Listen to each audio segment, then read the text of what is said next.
안녕하세요. 탁구 치는 집사입니다. 자, 오늘 제가 말씀드릴 부분은 페놀드 치키타입니다. 페놀드가 어떻게 치키타를 하느냐?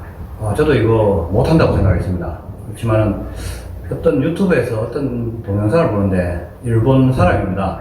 일본에 페놀드 치는 그 젊은 친구가 치키타를 하더라고요. 그래서 그걸 보고 이거 나도 할 수 있겠구나. 그래서 연습을 했습니다. 연습을 하다 보니까 기술이 굉장히 어렵고 손목이 많이 써야 되는 기술이라서 잘 안 되는 건 맞는데, 이것도 앞에서 그 백드라이브 관련하고 말씀드릴 때 한 2년 정도 연습을 했다고 말씀드렸는데, 이것도 연습 많이 했습니다. 혹자는 제가 연습할 때 야, 저거 뭐 써먹지도 못할 거 뭐하러 연습하느냐 이렇게 얘기하는 사람도 있습니다. 하지만은 한 2년 정도 계속 꾸준히 탁구장에 오면 하루에 50개씩 이렇게 연습을 하다 보니까 지금은 실전에서 써먹을 정도는 됩니다. 물론 쉐이크핸드처럼 그렇게 강력한 치키타가 나오진 않죠. 그리고 상대방이 하회전이 굉장히 많은 서브면 또 어렵습니다. 그런데 회전이 크게 많지 않고 짧게 들어오는 서브들을 넣는 사람들 있죠. 그렇게 서브 넣으면은 리시브를 했을 경우에 바로 공격이 들어오는 그런 류의 선수들이 있습니다. 그런 사람들에게는 굉장히 유효한 기술입니다. 왜냐하면은 치키타로 슬쩍 걸어 놓으면은 내가 먼저 선제를 잡았기 때문에 상대는 될 수밖에 없죠. 그래서 그 다음 공격을 굉장히 유리하게, 그리고 또 페놀드다 보니까 치키타를 했을 경우에 굉장히 상대가 당황합니다. 이건 뭐지? 이렇게 하죠. 그래서 치키타를 연습을 해서 성공을 할 수 있는 방법을 말씀드리고, 또 백드라이브 편에서 말씀드린 것처럼 이 치키타도 마찬가지입니다. 연결 동작이 반드시 있어야 됩니다. 치키타를 해놓고 성공을 했으면 그거를 쉐이크들처럼 백드라이브 이렇게 할 수 있는데, 페놀드들은 그걸 성공했는데 상대가 받으면은 쇼트밖에 못합니다. 가만히 있으면. 그래서 하고 돌아서고 이게 하나의 시스템이 돼야 됩니다. 그래서 연습을 하실 때 항상 같이 치키타하고 돌아서고 이 연습을 같이 해놓으시면은 실전에서 치키타를 할 수 있는 그날이 되면은 굉장히 유용한 기술이 됩니다. 그래서 저도 실전에서 치키타를 써먹습니다. 근데 많이 자주는 안 쓰죠. 왜냐, 동호인들하고 게임하면은 이 치키타를 할 만큼 그렇게 짧은 서브 넣는 사람이 많지 않습니다. 길게 넣는데 굳이 치키타 할 필요가 없겠죠. 돌아서서 드라이브를 먼저 선제 잡으면 되기 때문에. 그런데 짧게 넣는 사람들이 있습니다. 특히 회전 많지 않고 짧게 넣는 거, 그런 거 할 때는 굉장히 유용하니까 한번 연습을 하셔가지고, 제가 볼 때는 페놀드 기술 중에서 가장 어려운 기술입니다. 하지만 어렵다고 불가능한 건 아니죠. 어렵지만은 계속 하다 보면 성공할 수 있고, 또 선수들만큼 그렇게 할 필요는 없죠. 우리가 어차피 제 상대도 생체인이기 때문에 그 사람도 기술이 완전하지 않습니다. 그래서 제가 걸면은 상대는 받아줘야 되고, 이렇게 제가 성공률 70%만 나오면 되는 거죠. 70, 80%만 나오면 그건 제 기술이 됐다고 생각을 하면 됩니다. 자, 바로 연습을 하는 방법을 말씀드리겠습니다. 늘 공은 4개를 잡습니다. 그래서 쉐이크들 치키타를 보면은 팔꿈치가 이렇게 들어가죠. 이렇게 들어간 상태에서 이렇게 겁니다. 어떻게 이렇게 돌죠. 이렇게 쉐이크들 치키타 그러는데, 페놀드는 이렇게 안 됩니다. 그래서 페놀드는 각을 이렇게 잡고 있으니까 처음에 들어갈 때 이렇게 들어갑니다. 이렇게. 아니면 라켓을 세워도 이렇게 상관없습니다. 그래서 연습할 때는 손목을 틀어서 이렇게 돌리지만 실전에서는 라켓이 이렇게 서게 씁니다. 그래서 연습할 때는 항상 많이 틀어서 이렇게 돌리는 연습을 하고, 그 다음에 실전에서는 그게 잘 안 되니까 실전에서는 이렇게 돌리게 되는데, 어쨌든 연습할 때는 처음에 들어갈 때 이렇게 라켓을 눕혀서 들어가서 여기서 공연을 물고 이렇게 틀어서 이렇게 손목을 틀어 올리면서 넘기는 겁니다. 이렇게 안 들어갔네요. 자, 이렇게 여기서 손목을 틀어서 이렇게 걸어 올리고, 쉐이크들은 이렇게 들어가지만 페놀드는 이렇게 들어가면 안 됩니다. 그래서 이렇게 틀어가지고 여기서 손목을 이렇게 틉니다. 이렇게 틀면은 맹공이지만은 그대로 회전이 걸려서 넘어가죠. 그래서 상대는 될 수밖에 없습니다.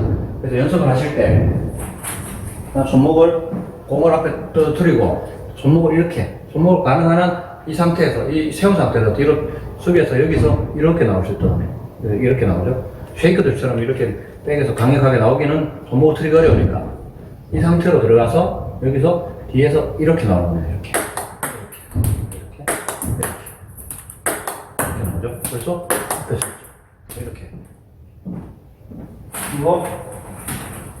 이 기술을 익히면 상대가 짧게 넣는 경우가 있습니다. 짧게 탁 넣으면 이 앞에서 이렇게 해도 되죠. 이렇게.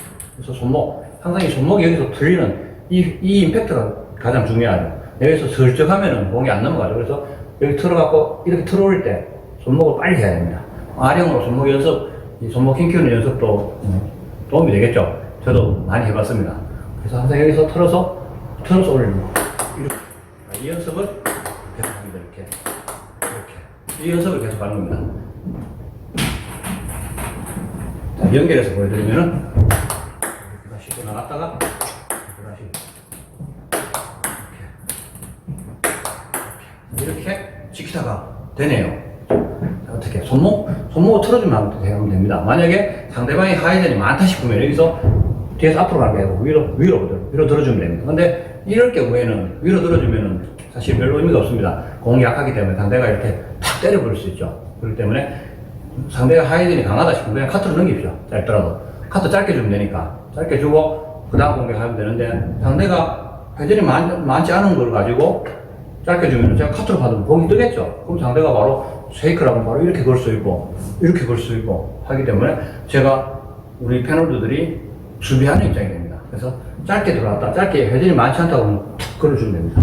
이렇게 일단 그런 걸 성공하게 되면은 다음엔 시스템이죠. 어떻게 내가 걸어주고 발이 빠져나온 다음에 돌아서서 공격합니다.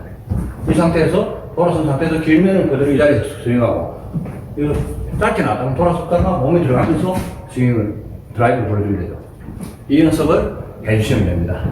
보여드리겠습니다. 아까도 말씀드린 대로 항상 공은 4개, 6개 잡으면 좋은데 짝수로 잡습니다. 자, 공을 떨어뜨리고 치키타를 하고 돌아서서 공격. 자, 하나, 둘, 치키타. 했죠? 공 위치하고 돌아서서 이렇게. 이게 한 세트죠. 다시 쭉 하고 돌아서서 이렇게. 이 연습은, 돌아서는 연습은 치키타뿐만 아니라 백드라이브든 백쇼트든 항상 패널들은 돌아서 해야 되기 때문에 이 연습을 하면은 치키타 할 때 돌아서는 연습, 쇼트 할 때 돌아서는 연습, 드라이브 할 때 돌아서는 연습, 백드라이브 할 때 돌아서는 연습, 이렇게 하면은 돌아서는 연습은 3번이 되죠. 그러니까 각각에 50번씩 연습하더라도 돌아서는 연습은 150번이 되는 겁니다. 그래서 패널도 유저들은 훨씬 더 돌아서는데 익숙하게 될 수 있는 그런 시스템 연습이 되죠. 다시 보여드리겠습니다. 자, 하나, 둘, 이렇게 또 이렇게.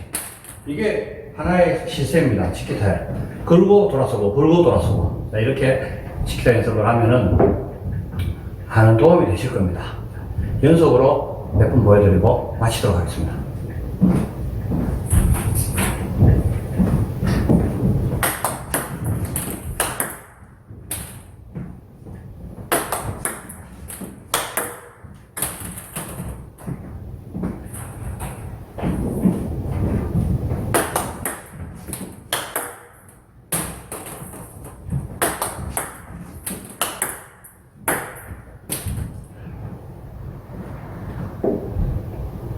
그리고 치키타는 복식에서도 되게 유용합니다. 복식에서는 대부분이 서브를 짧게 넣죠. 길게 넣으면 드라이브를 공격을 당할 수 있으니까. 그리고 복식에서는 그 리시브의 서브의 방향이 정해져 있으니까 패널도 이렇게 서겠죠. 이 선 상태에서 짧게 들어왔다 하면서 이렇게 서죠. 저쪽 방향을 보내시면 이렇게 보내면 공이 들어가죠. 복식 연습할 때 이쪽 끝에서 서죠. 이렇게 연습하면은 복식 연습해야 됩니다. 그래서 내가 먼저 걸어줄 수 있으니까 우리 파트너는 다음에 공격을 하기가 쉽겠죠. 복식에서도 아주 유용한 기술, 그리고 짧은 서브 넣는 사람들에게 굉장히 선제를 잡을 수 있는 유용한 기술, 패널드 치키타였습니다. 감사합니다.